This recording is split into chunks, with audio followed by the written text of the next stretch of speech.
pero para que todo tenga un poco más de sentido, siempre empezamos con este tema que es biofísica de las soluciones y hablamos sobre algunos conceptos, ¿no? Algunos de terminología, porque lo vamos a ir desglosando. Vamos a ver algunos conceptos. Muchos seguramente ya lo saben, ya lo conocen. Tenemos cosas así muy random, muy generales, como por ejemplo que es materia, masa, volumen.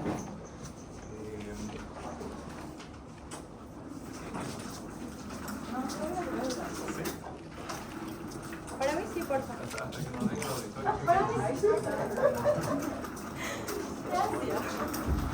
Entonces, bien, materia entonces cantidad de cualquier cosa en el universo, la masa, volumen.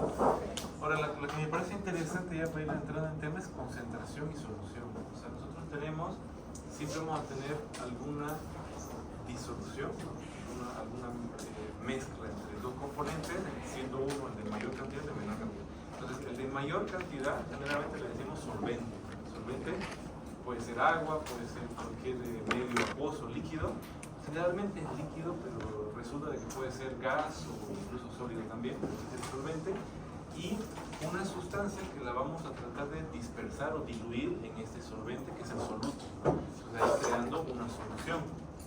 Entonces, como dice aquí en el concepto, vendría a ser como una mezcla más o menos homogénea, dependiendo de la solubilidad de las sustancias, que va a constituirse entre estas dos partes, ¿no? Un soluto y un solvente, ¿vale? Entonces, cualquier líquido en el cuerpo, por ejemplo el plasma, es como una solución, en donde hay, por ejemplo, electrolitos, el sodio, potasio, calcio, diluidos en agua, ¿no? en el plasma. Entonces, por eso es que nos parece interesante eso. Y dependiendo de la cantidad del soluto, por unidad de solvente, si está el número de partículas, ¿no? es grande, voy a tener entonces este concepto de concentración, ¿no? Concentración es como una medida de cuántos, ¿no? O mejor dicho, como una comparación de cuántas partículas de soluto yo tengo por unidades de solvente, ¿no? Entonces yo voy a tener diferentes tipos de unidades de concentración, ¿no? Diferentes formas de medir las partículas en esta solución. Parte de la práctica que nosotros tengamos también con los grupos de práctica es trabajar justamente con esta parte, ¿no? de unidades de concentración, hay alguna fórmula que tenemos que ver. Otros términos, solubilidad, lo vamos a ver un poco más adelante también cuando hablemos de membrana plasmática, pero por ahora solubilidad es como bien importante porque siempre nosotros vamos a estar analizando partículas, ¿no? Ya sean moléculas como las hormonas, neurotransmisores, electrolitos, anticuerpos, cosas así, y nos va a interesar saber qué tan rápido actúan. Y para saber eso tenemos que saber qué tan rápido se absorben y si se absorben bien o nada, ¿no? Entonces, por eso es que solubilidad es bien importante de comprender. Y tiene más sentido estudiando la membrana plasmática, ¿no? Pero de todas formas es un grado en el cual una sustancia es capaz de dispersarse en este medio de solvente, ¿no? Eso es solubilidad.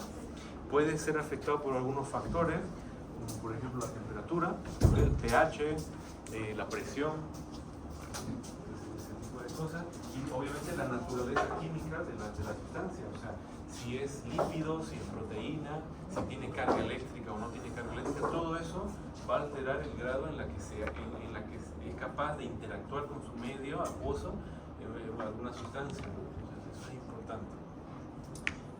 Homogéneo, bueno, ahí tenemos esta situación de homogéneo y heterogéneo, a ver si las sustancias son más o menos iguales o muy diferentes. Ahí tenemos homogéneo y heterogéneo. pH, todavía de una forma muy simple, ¿no? Pero hay toda una clase sobre pH, sobre el equilibrio de ácido-base, pero bueno, por ahora podemos entender que pH es como una medida de la acidez o alcalinidad que tiene una sustancia y la concentración de hidrogeniones que tiene, ¿no? Entonces, básicamente, si tengo más hidrogeniones, voy a tener una sustancia más ácida, ¿no?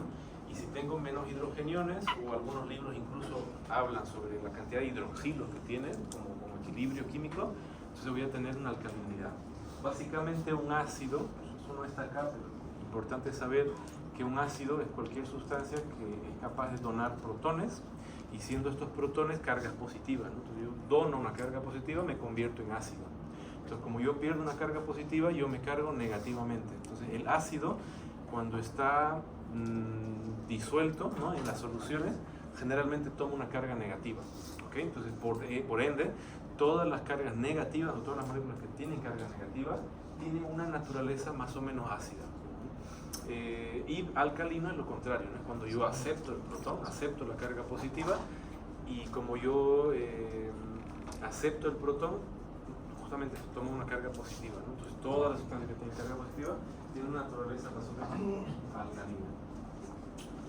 K, así como nada, es una constante, ¿no? Una constante llamada constante de disociación, que básicamente es un número que indica el pH en el cual ya no existe ionización de las partículas. Es decir, yo agarro una molécula, la pongo en agua y va a haber una ionización de esta partícula, ¿no? Va a comenzar a descomponerse. En el momento en el cual deje de descomponerse y llegue a un equilibrio químico, ese es el pK, ¿no? Eso es como una constante. ¿Y para qué me sirve? En términos generales me sirve para predecir la velocidad de reacción de las sustancias, ¿no? O sea, con esa velocidad de reacción yo puedo ver si hay reacción química, qué tan rápido se absorbe, qué tan rápido funciona y toda la cosa, ¿no? Entonces me ayuda a entender eso. Vamos a mol. Oye, mol es una de esas sustancias bonitas que hay que tenerlas así, no sé, tatuadas, ¿no? Cosas así, mol, pintura. ¿Qué significa mol? ¿No? Más que todo para la práctica, ¿no? Es bien importante saberlo. Mol es como una expresión en gramos del peso atómico o el peso molecular de una sustancia. Estoy hablando, por ejemplo, de glucosa. En glucosa tengo 6 carbonos, 12 hidrógenos, 6 oxígenos, es una molécula, y voy a tener un peso de esa molécula, ¿no? Entonces, el peso, o sea, cada uno de los carbonos por 6, cada uno de los hidrógenos por 12 y así, me va a dar el peso molecular, y si yo lo pongo en gramos, eso es un mol. Y si yo hablo de un átomo, por ejemplo, sodio, digamos, van a la tabla química, ven que tiene el símbolo, y hay dos números bien importantes, bueno, 3 quizás, pero dos importantes. Arribita casi siempre se ve el número atómico, que es el número de electrones que tienen su configuración electrónica, los átomos. Si estamos hablando de sodio, ponete que este número es 11, porque tiene 11 electrones distribuidos en 3 capas. Y el siguiente número que me interesa ver es el último, ¿no? El de abajito. Ese número es el peso atómico. En el caso del sodio, digamos que es 23. Si yo lo expreso en gramos, entonces un mol de sodio es 23 gramos. Así, ¿no? Calcio 40, magnesio 12 y así va. Entonces, sí, básicamente eso. Y es una forma de que yo pueda expresar justamente la cantidad de materia que tengo, ¿no? O sea, el número de partículas. Yo necesito un número para decir tengo más en este compartimento comparado con aquel, y ahí entra el número de moles, ¿no? Entonces el número de moles va a ser bien importante. Ahora, ¿qué pasa con aquellas partículas que pueden perder o ganar electrones? O sea, iones, digamos, sodio, cloro, cualquier metal o no metal, digamos, ¿no? Entonces, sodio, en el caso del sodio, pierde un electrón y por lo tanto se carga positivamente, y el cloro lo gana, entonces carga negativa. Ahí seguramente hablamos de cationes positivos y aniones negativos, ¿no? Entonces, en el cuerpo es muy común encontrarlos disueltos en el plasma sanguíneo. Ahora, cuando yo tengo esta ganancia y pérdida de electrones, genero un flujo de electrones, entonces puedo generar corriente eléctrica, ¿no? Entonces, en el músculo y en el nervio, como vamos a ver, hay todo un tema de esto, vamos a hablar mucho sobre los potenciales de membrana, de reposo, potenciales de acción. Es decir, cómo es que yo, variando la concentración de estos iones de un lado a otro, yo puedo generar electricidad, ¿no? Y así puedo controlar un músculo, o generar una memoria y cosas así. Entonces, si yo a estos elementos, no proteínas, no glucosa, no lípidos, a estos elementos como el sodio, zinc, magnesio, calcio, bicarbonato, todo lo que pueda cargarse con carga eléctrica, si yo utilizo el mol o hablo en gramos, no es que esté mal, pero como que me deja así con ganas de arrancar, ¿no? Como que no le da tanta justicia, porque simplemente me indica cuántas partículas están presentes. Pero si esta partícula puede generar electricidad, ¿qué tal si tomamos en cuenta la electricidad? Ahí viene el equivalente, ¿no? Entonces, el equivalente químico es hay como no sé, unas 50 páginas quizás en los textos que trata de explicar qué es un equivalente, ¿no? Pero vamos a hacerlo más sencillo. El equivalente es el número de moles, o sea, el número de partículas disueltas, pero tomando en cuenta la carga eléctrica. Porque resulta que la carga eléctrica también es considerada un gradiente. O sea, nosotros podemos tener gradientes. ¿Se entiende qué es gradiente? Una diferencia, digamos. O sea, yo tengo dos compartimentos. Si los dos tienen el mismo número de partículas, una línea recta, pero si un compartimento tiene más partículas que el otro, entonces tengo una diferencia.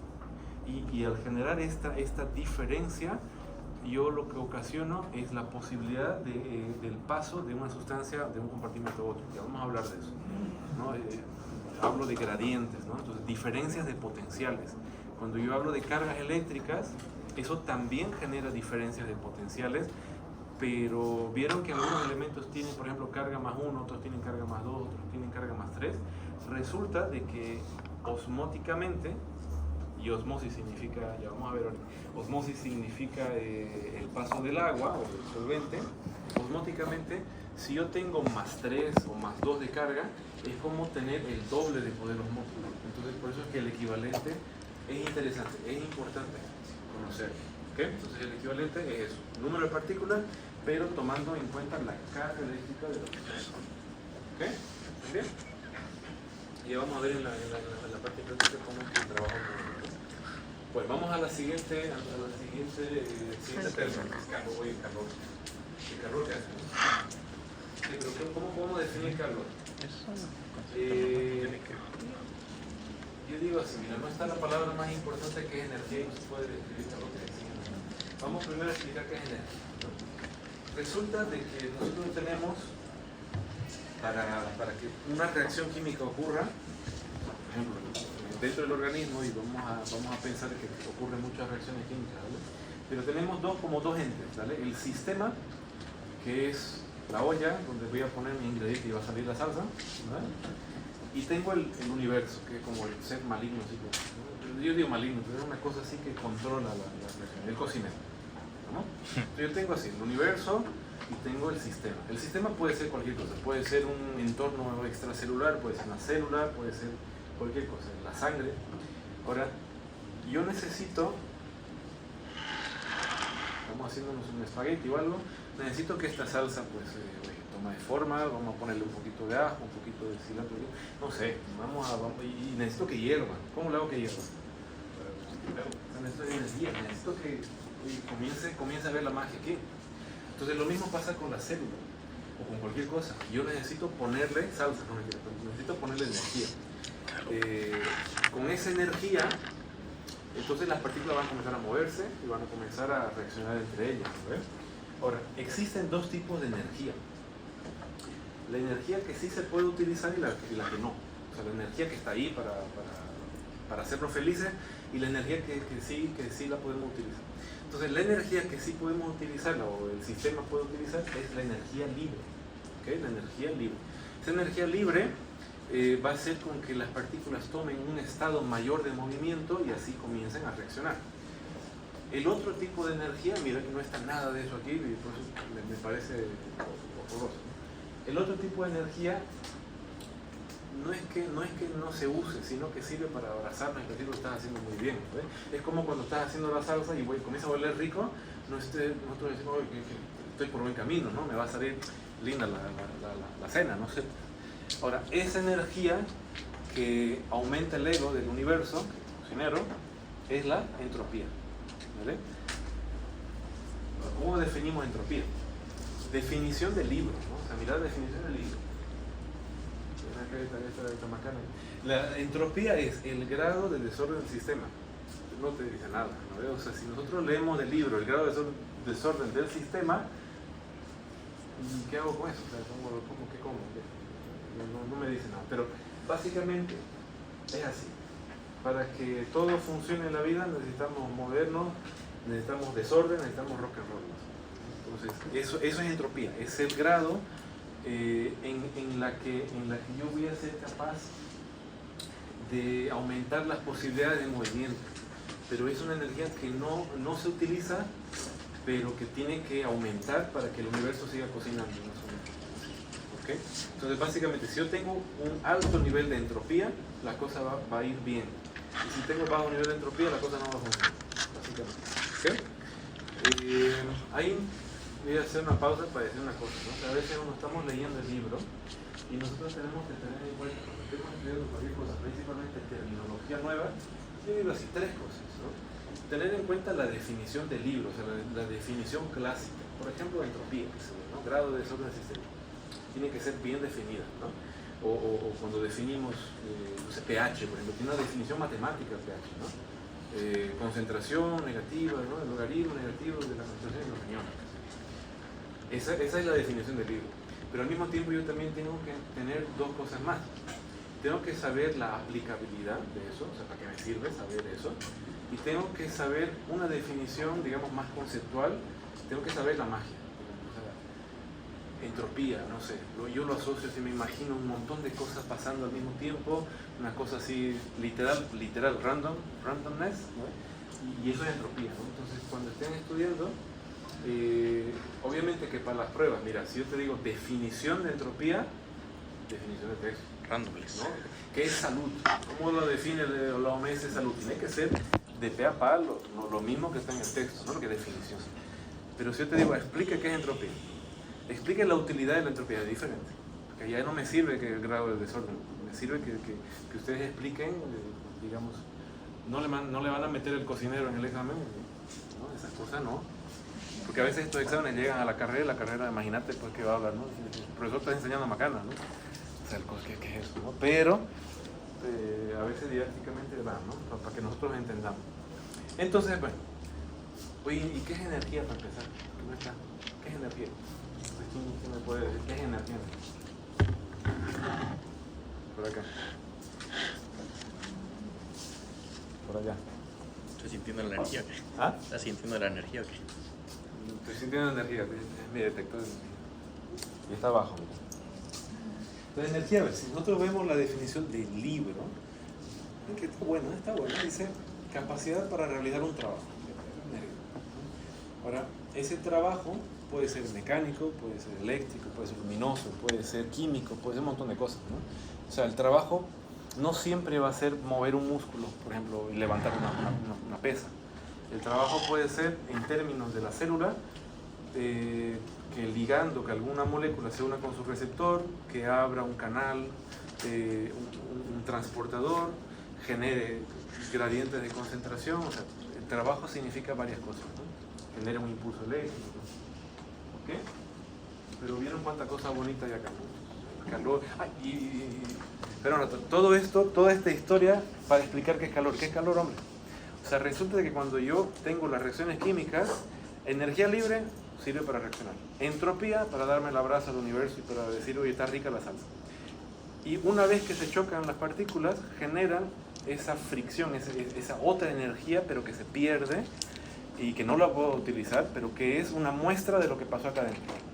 Es como una medida del grado del movimiento de las partículas.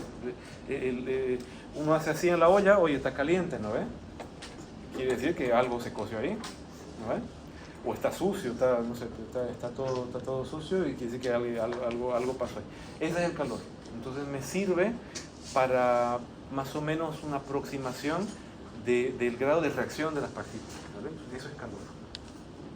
¿Ok? Si yo tengo, vamos a ver, si yo tengo un paciente con fiebre, está con 41, no, está muriendo, está con 39 de temperatura.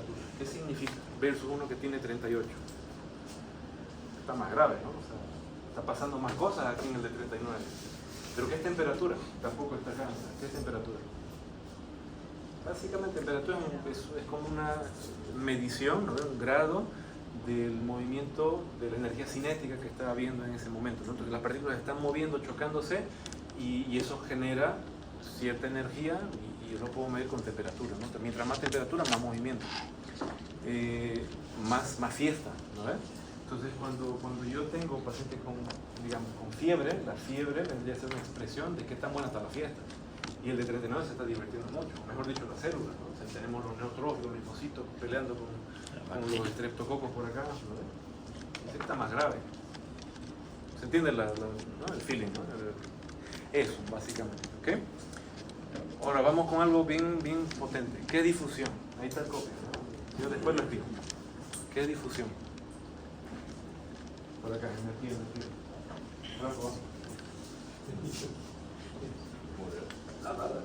Movimiento de las partículas dentro de un sistema siguiendo un gradiente de concentración, presión o carga. Es eso, básicamente, mira, en el cuerpo todo es compartimentos, ¿no? Todo está bien bonito, ordenadito, y vamos a hablar de calidad y todo. Entonces, a ver, yo tengo básicamente la célula, y tengo el medio extracelular, y hay una membrana semipermeable por ahí. Tengo dos compartimentos, ¿ven? Aquí tengo, a ver, 1, 2, 3, 4 electrones, 5 electrónicos acá, y aquí tengo 1, 2, 3, 4. Ya, dale. Todas están llenitas de agua acá, ¿no? Y papel picante. Ahora, pregunta seria, ¿no? Este es compartimento A y este compartimento B. El agua, me estoy hablando de osmosis, pero a ver, vamos sin el agua, vamos, quiten el agua. Ahora, si hablamos enteramente de difusión, las partículas se van a mover de A a B o de B a A. Este es A y este es B, ¿no? Se van a mover de B a A o de A a B. Ajá. O sea, ¿qué es lo que depende? Dependiendo de la cantidad de agua. No, de agua no. Lo que pasa es que es difusión. De Partículas. ¿No? Entonces, digamos, si yo tengo 5 acá y 4 acá, se mueve de acá a allá o de allá. Claro, ¿qué es lo que pasa? Que nosotros tenemos, miren, una cosa recta, ¿no? La balanza está recta. Pero en el momento en que yo tengo una diferencia, digamos, más partículas en este lado comparado con aquel, yo la balanza. ¿No ves? Entonces, en realidad la balanza va a variar porque es más pesada, ¿no? Pero en términos de concentración, aquí está más concentrado. Entonces yo genero una diferencia entre los dos compartimentos y una posibilidad de movimiento, ¿no? Genero un gradiente de concentración, un gradiente químico. Entonces, al generar un gradiente, yo básicamente le doy poder, le doy desorden, le doy entropía para que estas partículas se vayan para allá. Entonces, eso es difusión. Es movimiento de partículas que están en un compartimento de mayor concentración hacia uno de menor concentración. Y la palabra clave que nunca tiene que faltar cuando estén definiendo difusión, siguiendo un gradiente de concentración. Esa es la palabra clave. Si dicen eso, está bien. Porque si no, es como que... ¿lo ves? Mira estas tres diferencias. Difusión, paso de partículas de mayor a menor. De Winnie Pooh está chuto. ¿Vieron el meme de Winnie Pooh? Winnie Pooh está chuto, hombre. Ya. El paso de mayor de concentración, de un compartimento de mayor concentración de partículas a uno de menor concentración. Convence, ¿no? Ya está con rosa, ¿vale? Pero ¿cómo le ponemos el smoking, el monóculo, los bigotes? De mayor concentración a menor concentración, siguiendo un gradiente de concentración. Incluso podemos aumentar cositas, ¿no? Podemos decir sin gasto de energía. ¿Por qué? Porque esto ocurre por sí solo, por la ley del universo. Porque aquí hay desorden. Entonces, nosotros decimos así, favorable, termodinámicamente favorable. O sea, cuando algo sigue las reglas del universo, va sin energía. Si queremos ir en contra, tenemos que pagar el precio. Pero si seguimos las reglas de la vida, vamos sin energía. Entonces, eso es la difusión. Es un transporte de mayor a menor, siguiendo un gradiente, sin gasto de energía. ¿Bien? Eso. ¿Ok? Difusión. Voy por el encanto.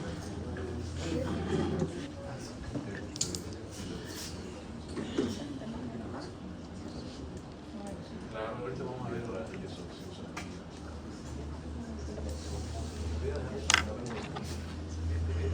la diferencia de la osmosis. Vamos con osmosis primero.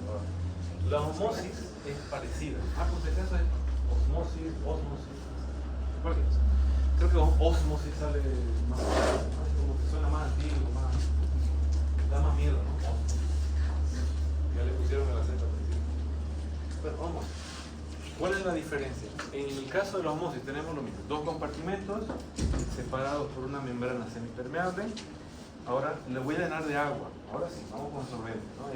Aquí hay 5 partículas y acá hay 4 partículas. Agua del mismo nivel. Ahora sí, pasa el agua solamente de B a A o de A a B. Y de A a A. A ver otra vez, este es A y este es B. De B a A. O sea, ¿qué es lo que pasa? Que en la osmosis el solvente, solamente el solvente, el agua, que ¿no? va a pasar el agua porque aquí hay una membrana que se encarga de separar eso, ¿no? O sea, el solvente va a dejar el paso del solvente, pero no de la sustancia. Entonces, el agua va a pasar al compartimento de mayor concentración de solutos. ¿Ok? De mayor concentración de solutos, desde de menor concentración de solutos, hasta que se igualen. ¿Ok? Esa es la osmosis. Entonces, la diferencia es que en la difusión las partículas pasan. En la osmosis es el solvente. Y pasa al compartimento más concentrado, no al de menos, al más. ¿Ve? Claro, o sea, cualquier cosa. En ese caso no importa tanto la naturaleza, puede ser electrolito, proteína, pero lo que importa es la concentración. Si está más concentrado acá, son opuestos. Es el opuesto, o sea, el opuesto en el sentido de que uno es soluto y el otro es el solvente, ¿no? Pero otra diferencia grande es que pasa de mayor concentración de soluto a menor concentración de soluto. En la osmosis, el agua o el solvente pasa de mayor concentración de soluto. Claro.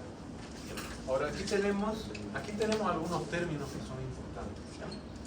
Habíamos hablado ahorita sobre soluciones y que hay un solvente y hay un soluto. Hay una medida para eso, ¿no? Yo puedo hablar de tonicidad. La tonicidad es como una medida de la concentración de partículas por unidades de solvente, por unidad de volumen. Qué tan concentrado está ese líquido, esa solución. Eso es tonicidad.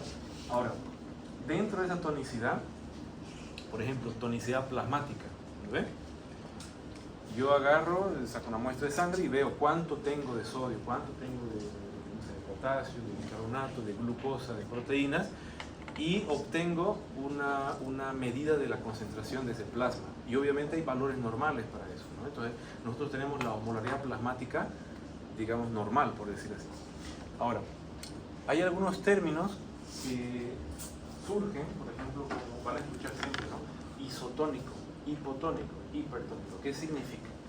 Si yo tengo algo isotónico, iso significa lo mismo que. Entonces, lo mismo que la tonicidad, pero ahí no hace falta alguna cosa. O sea, isotónico, pero me hace falta una referencia. O sea, si yo digo este líquido es isotónico, yo siempre tengo que decir isotónico comparado con qué. ¿Cuál es mi referencia en este caso? Entonces, si yo hablo del plasma humano, ok, entonces, isotónico comparado con mi plasma. Entonces, por este que yo le doy un número, mira, el plasma humano tiene una tonicidad entre 2,85 a 2,95 milimoles líquidos. Entonces, si yo tengo cualquier sustancia que tenga entre esos valores, entonces es isotónico. ¿Vale? Si yo tengo hipertónico, entonces es más, hipotónico es menos. ¿Vale? ¿Qué pasaría? Vamos a ponerlo ahora práctico. Mira bonito. Para ir ya repasando los modos. ¿Qué pasaría? Yo tengo aquí la célula y yo tengo el espacio extracelular. ¿Ya? Piensen, me voy a adelantar un poquito del tema que vamos a pensar en el medio interno, ¿ya? Como si fuera un entorno lleno de agua y sal. Esto tiene que estar equilibrado, hay valores normales. Ahora, si yo tengo, por ejemplo, la situación en donde yo tengo una ganancia de la sal, yo tengo más sal que agua, o también lo que puede pasar, pues tengo una pérdida de agua. En ambas situaciones, ¿qué es lo que yo tengo? Más sal. O sea, más sal comparado con el agua. Por lo tanto, mayor concentración de solutos por unidad de volumen, lo que va a hacer que aumente mi tonicidad. Entonces, si yo tengo más sal que agua, yo voy a tener un plasma hipertónico. Si yo pongo una célula, un eritrocito, por ejemplo, lo clásico, ¿no? Ahora una célula y lo pongo en este medio hipertónico, ¿qué es lo que va a pasar? ¿Qué pasaría? Digamos, si yo tengo más sal en el entorno que agua, por osmosis, ¿qué va a pasar? Se le va a salir todo el agua. ¿De dónde? ¿De la? Célula. De la célula, claro. ¿Por qué? Porque las sales van a traer el agua. Exacto. O sea, si el entorno es más concentrado, por la ley de osmosis, el líquido va a pasar al compartimento de mayor concentración, que es el entorno. Entonces la célula va a decir, oye, te hace falta agua, pues yo tengo, te voy a donar. Dale, toma. ¿No? Básicamente va a extraer agua de la célula. Pero ¿qué va a pasar con las células? Se encogen. ¿No ves? La célula se va a encoger, probablemente va a morir. ¿No? Si esto le pasa a una neurona, imagínate lo catastrófico si esto fuera una neurona, la neurona genera impulsos nerviosos gracias a su membrana. Si la membrana se comienza a encoger, va a estorbar todos los canales de sodio, de potasio, de ATP y toda la cosa, y no va a ser un desastre, ¿no? Entonces, bueno, ¿y qué pasa lo contrario? Si yo tengo pérdida de sal o ganancia de agua, en ambas situaciones yo tengo una dilución, entonces ¿qué es lo que va a pasar? El agua va a pasar del entorno hacia la célula. O sea, vamos a comenzar a pasar agua dentro de la célula, porque en este momento la célula tiene un entorno más concentrado. Entonces en este caso la célula se hincha hasta reventar. ¿Por qué se llama bebida isónica?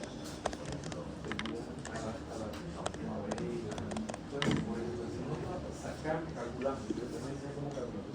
Si calculamos la tonicidad de estas bebidas, debería estar entre esos rangos. Que sería el plasma. Entonces quiere decir, básicamente, que cuando tomas una bebida isotónica, estás devolviendo al cuerpo agua y sal en la misma proporción del plasma. Todo eso quiere decir que no hay movimiento.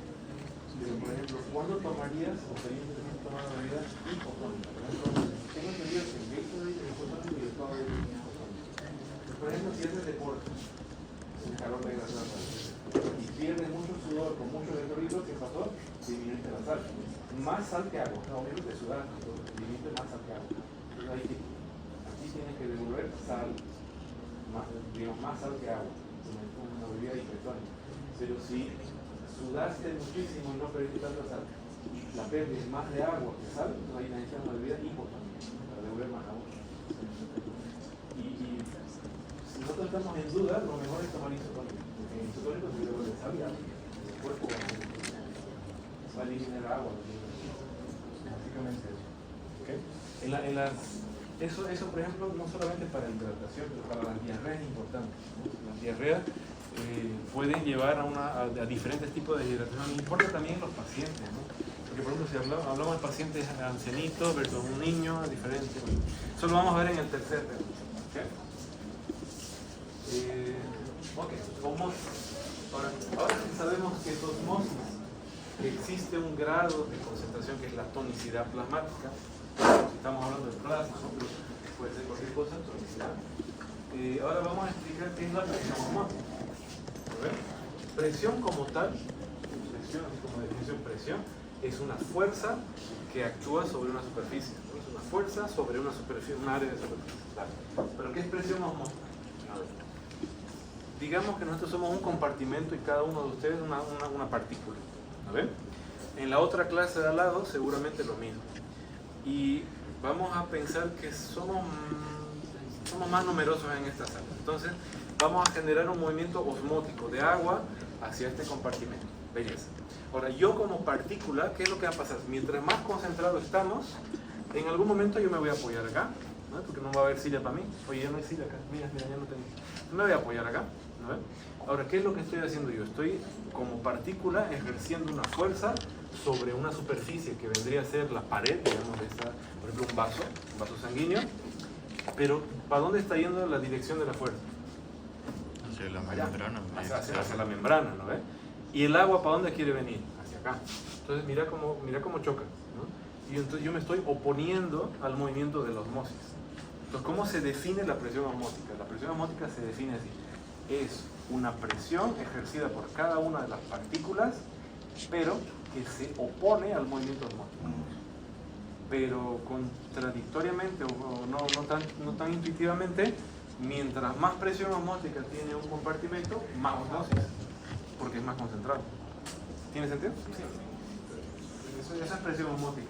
Entonces, al mismo, miren qué bonito, ¿no? O sea, yo lo veo tan bello, tan poético. O sea, yo me opongo, pero mientras más me opongo, más agua va a entrar. Es una cosa así, media rara, ¿no? Iba a decir cosas políticas, pero mientras más oposición hay, más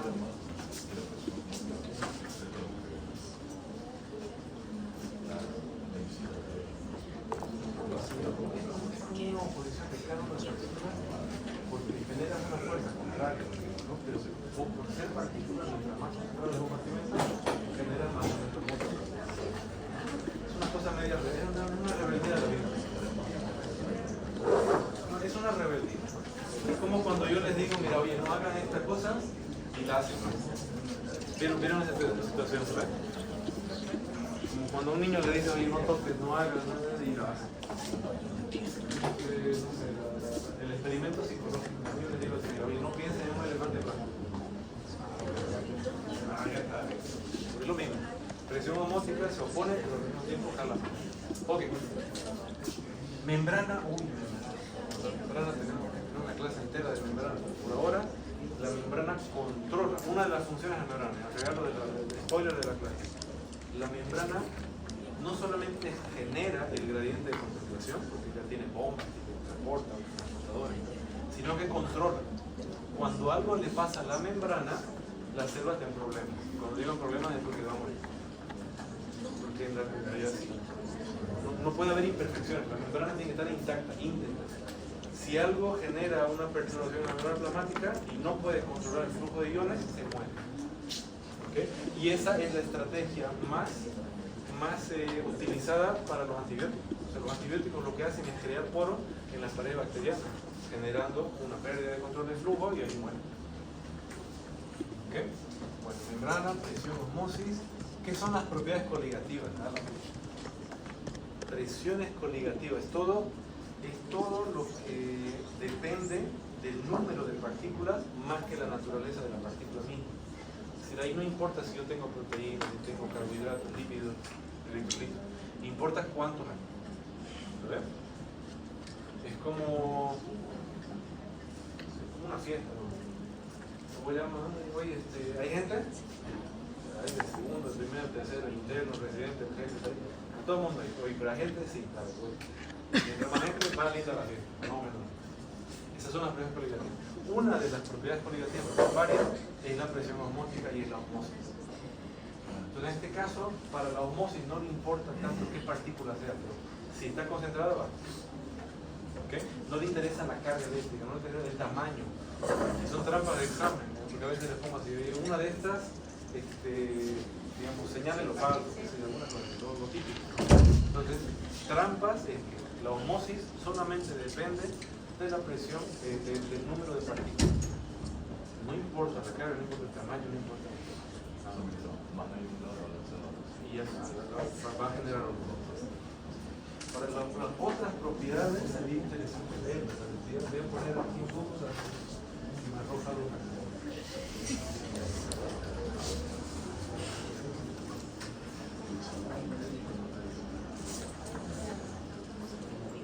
Esto me lo voy a piratear.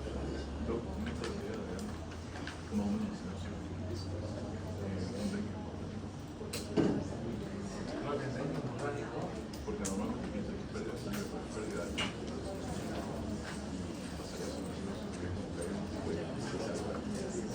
Pasa que en el dengue hemorrágico hay una situación diferente porque es un tema de una permeabilidad capilar. Esa definición depende mucho. Por eso causa la hemorragia. Pero ahí van a perder agua, entonces va a ser los dos mismos. Entonces, digamos, la dehidratación que causa es isotónica, porque va a haber agua y sal. En cambio, en algunas situaciones, por ejemplo, mira, si vos te pones estos trajes así super fashion, poliuretano, que son diseñados justamente para, no sé, pero digamos que ellos mantienen un poco el calor, digamos, el cuerpo y demás, pero el problema está cuando sudamos. Cuando sudamos tenemos que perder agua y electrolitos. Pero en estas ropas a veces se pierde agua, pero no electrolitos. Entonces generan una deshidratación hipertónica. Pues ahí tienes que darle entonces pierdes agua, pero no tanta para que esto vaya concentrado y el tratamiento de ya darle líquido hipocalórico. Estos días, por ejemplo, lo peor que puede pasar es que en estos días lluviosos la humedad esté alta, salgamos a hacer deporte y vamos a perder agua, nuestra capacidad de enfriamiento va a ser Bueno, estas son las propiedades coligativas, ¿no?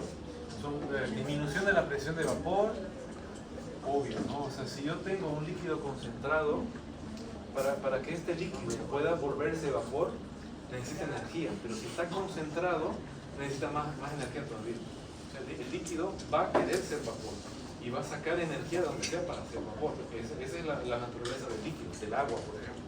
Pero si el líquido está concentrado, entonces necesita más energía. A ver, pregunta así práctica de cultura chupística experiencia, ¿no?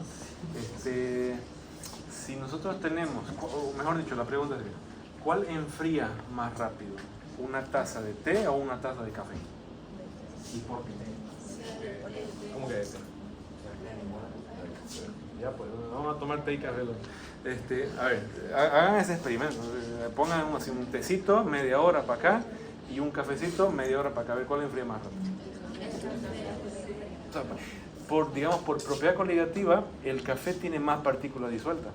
Entonces eso quiere decir que el líquido va, por ser concentrado, va a necesitar mucha más energía para hacer vapor. ¿No ves?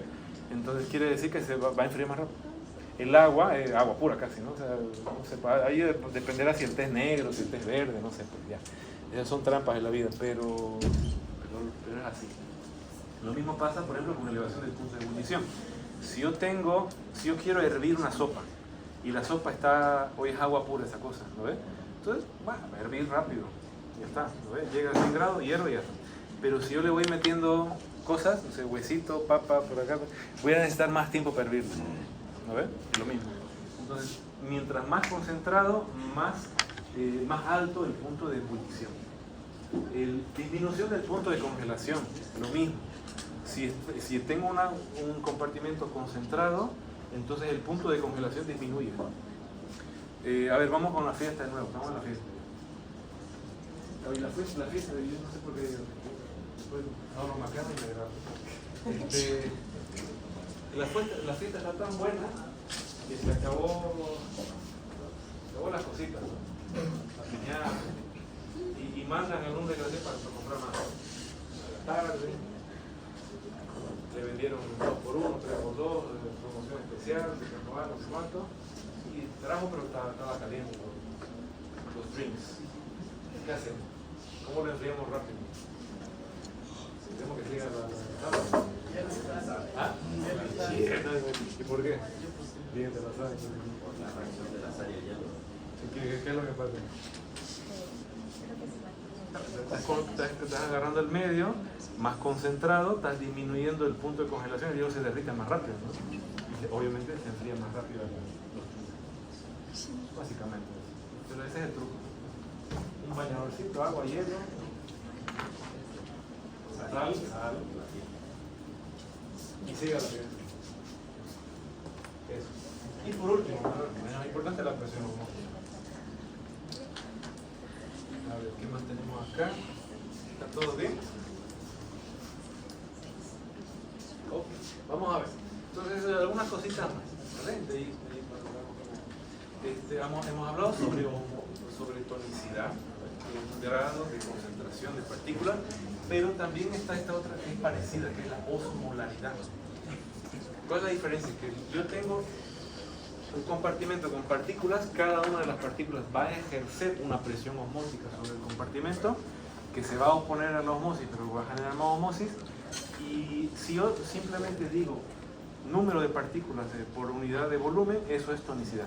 Pero si yo digo cada una de estas partículas, que las voy a medir en moles, genera una presión osmótica, entonces yo estoy hablando de un osmol por unidad de volumen, por ejemplo litro, y eso es una osmolaridad, es una unidad de presión osmótica, ¿no? Entonces, la tonicidad es el grado de concentración, es una medida de concentración, y la osmolaridad es el grado de la presión osmótica que ejerce esa concentración.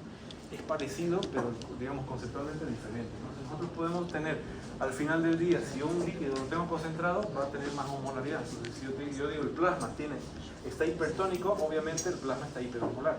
No puede haber lo contrario, no se puede. Digamos, no puedo tener un plasma hipertónico y al mismo tiempo isoosmótico, no existe. Tiene que ser parejo, ¿no? Pero el concepto es diferente, ¿ya? Ahora, ¿cuál es la diferencia entre osmolaridad y osmolaridad? Son macanas, ¿no? Osmolaridad mide el volumen en litros, osmolaridad en kilogramos. Electrolito hemos dicho, clase de electrolito ya está. De los mol ya hemos matado. Y se vienen más cosas. Bueno, voy a último detalle y de ahí no se puede que no haya libro. Dos cositas, ¿no? Osmolaridad. Resulta que en el plasma tenemos muchas cosas, ¿no? Proteínas, lípidos, carbohidratos, electrolitos, un montón de cosas. Si yo hiciera una medida de todo, una lista, glucosa presente, proteína presente, y hago una lista, y saco la osmolaridad total del plasma, por decirlo así, esa osmolaridad me va a salir como superestimada, digamos, porque simplemente hice una lista y ya. Esa osmolaridad la conocemos como la osmolaridad teórica del plasma. Y el número es importante conocerlo, ¿no? Está entre más o menos 303 a 305. Puede que varíe si están leyendo del Guyton o del Gannon o de lo que sea, pero 303 a 305 más o menos miliosmoles por litro. Esa es la osmolaridad teórica.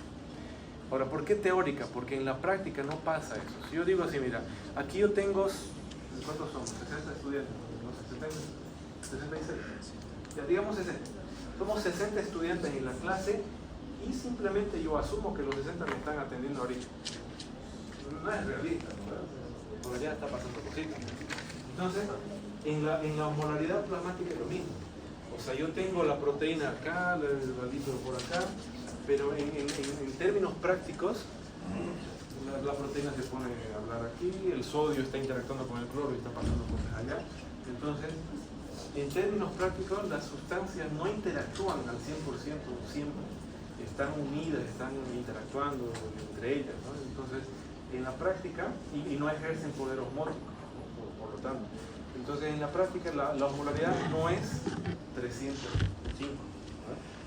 Es un poco menor.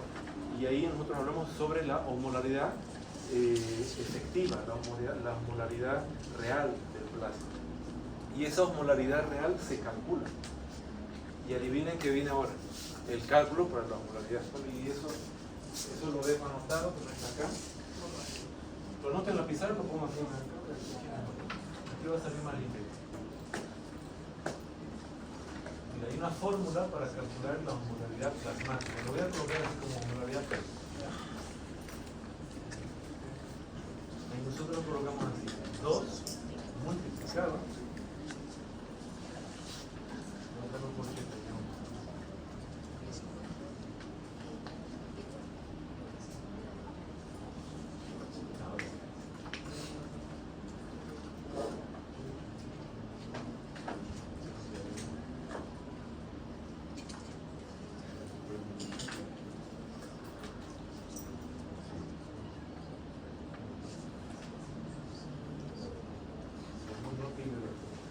Sodio más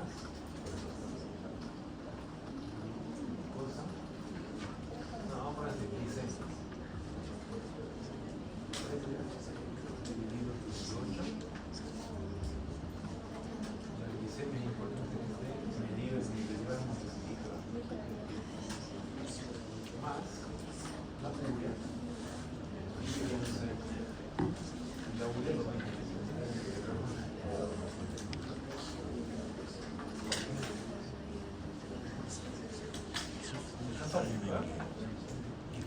Esto es como la fórmula de la osmolaridad plasmática efectiva. Ahí, ¿qué es lo que estamos viendo? Para calcular, o sea, ¿dónde queda el magnesio, el zinc, el calcio y las otras sustancias que están en el plasma, que obviamente están presentes? Pero que no es que no importa, que sí, no es que no importa, que la osmolaridad que ejercen es despreciable. Hoy así lo dicen los astrónomos. Entonces, en realidad no las tomamos en cuenta. Incluso algunos simplemente me van a decir 2 por sodio, ya está. Esa es la osmolaridad. ¿Qué estamos aprendiendo en este momento? Que el sodio es el electrolito que controla la osmolaridad del medio interno. Es el más importante. No que el zinc, el calcio y el potasio no lo sean, pero el sodio es el que manda ahí. Entonces, si yo tengo la sal, digamos, sodio aumentado, mi osmolaridad va a subir. ¿No ves? Eso significa. La glicemia y la urea se hacen importantes en algunas enfermedades en donde aumenta. Por ejemplo, en términos normales y capaz que no sea tan grave. La glicemia en una persona normal y llega a menos de 99 miligramos de decilitro. Pero si yo tengo un diabético con glicemia de 500, ahí sí, mi osmolaridad va a subir. La urea, un paciente mal del hígado, mal del riñón, la urea que normalmente está debajo de 40, sube a niveles más allá de los 200. Entonces ahí mi osmolaridad va a subir. ¿Y qué pasa si la osmolaridad sube? Lo que hablamos ahorita de la célula. Si sube mi osmolaridad, mucha sal, poca agua, la célula va a decir, pero toma, te presto agua. La célula muere. Por eso que es bien... Por eso los diabéticos pasan tomando agua tanto rato. Por eso es, exactamente. O sea, el diabético van a ver como bueno, que ahí tenemos que hablar qué tipo de diabético, ¿no? Tipo 1. Pero en general, ¿no? El diabético básicamente tiene hiperglicemia, ¿no? Entonces, hiperglicemia, azúcar aumentado, osmolaridad plasmática alta, eso las células lo captan, ¿no? Hay un osmoreceptor, vamos a hablar después de eso, ¿no? Hay osmoreceptores que captan esa osmolaridad alta y liberan ADH y liberan la sensación de sed. Entonces yo voy a ahorrar agua porque el cuerpo entiende de que yo necesito diluir esta sal y me va a dar la sensación de sed, y por eso es que el diabético para comiendo y tomando agua y haciendo pipito del día. ¿Ok? ¿Hasta aquí están bien? Sí. Facilito, ¿no? Básicamente, o sea, vieron como que en realidad no entramos en temas todavía, pero hemos entrado en conceptos muy importantes, yo diría más importantes que cualquier otra cosa, porque mira, si nosotros hablamos de fisiología, no sé, del músculo liso, quizás para el año que viene, si te olvidas de la calmodulina, caldemona, qué sé yo, alguna cosa así rara, o si te olvidas, por ejemplo, de que existen fibras tipo 1A, tipo 1B, lentas, rápidas, qué sé yo, o cuál es la velocidad de un nervio rápido periférico, mielinizado versus uno amielínico, yo digo sí, it's okay, ¿no? Está bien, no pasa nada, igual podemos repasarlo y ya está. Pero, ¿qué pasaría si un estudiante de segundo pasa a tercero y no sabe qué es osmosis, o no sabe qué es difusión, o no sabe qué es, no sé, osmolaridad? No, a segundo además. En realidad ni pasa, no es más o menos. Por eso es que estos conceptos son términos, pero son muy importantes para la fisiología. Ok, entonces vamos a hacer lo siguiente, creo que es mucho o suficiente por ahora. Todos los conceptos tienen que difundirse todavía, ¿no? Tiene que asimilarse. El mayor consejo es que dejan que fluyan, ¿no? ¿Okay? Hoy día, por ejemplo, tranquilos, mañana repasan. Mañana, porque repasan hoy día, se van a sentir así como que no me acuerdo de nada. Si dentro de 2 días repasan, se van a acordar. Okay.